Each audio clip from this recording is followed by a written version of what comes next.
waxaas la qaadanaynaa qaab verb to be present, verb to be past iyo verb to be past participle. verb to be present wuxuu ka hadlaa wax oo xaadir ah, pastina wax dhacay iyo past participle wax dhacay waqti hore. tusaale ahaan today maanta oo kale waxay isku bedelay yesterday shalay, before ka hor, shalay ka hor, mudaraad.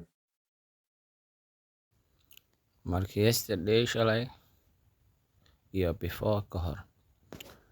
come oo kale wax imaanaya mar walba, came imaaday, come imaaday ka hor. went doonitaan ama rabitaan, wanted rabay, wanted rabay. need u baahasho, needed u baahday, needed sidoo kale u baahday.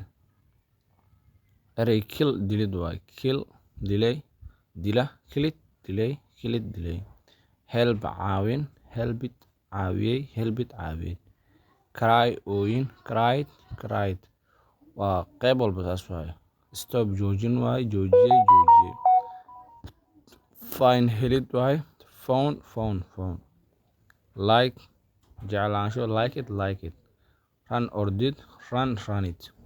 tusaale today maanta, today is Sunday, maanta waa axad. she comes here only money, iyada halkan waxay u imaadaa lacag. waa ereydii aan soo qaadanay tusaalahooda present ah.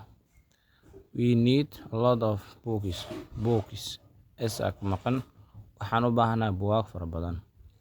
afraad I need some food, waxaan rabaa xoogaho cunto ah. shanaad don't like the alcohol, ha jeclaanin alcoholada. lixaad help me icaawi, help me icaawi. todobaad don't go with her, tusaale aan ka dhig.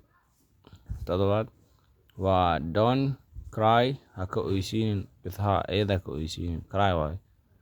stop the car, gaariga jooji, stop the car, gaariga jooji.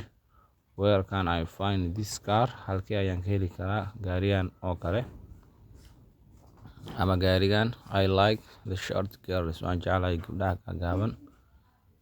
midda 11aad run away from here, halkaan iskaga carar, run away from here, halkaan iskaga carar.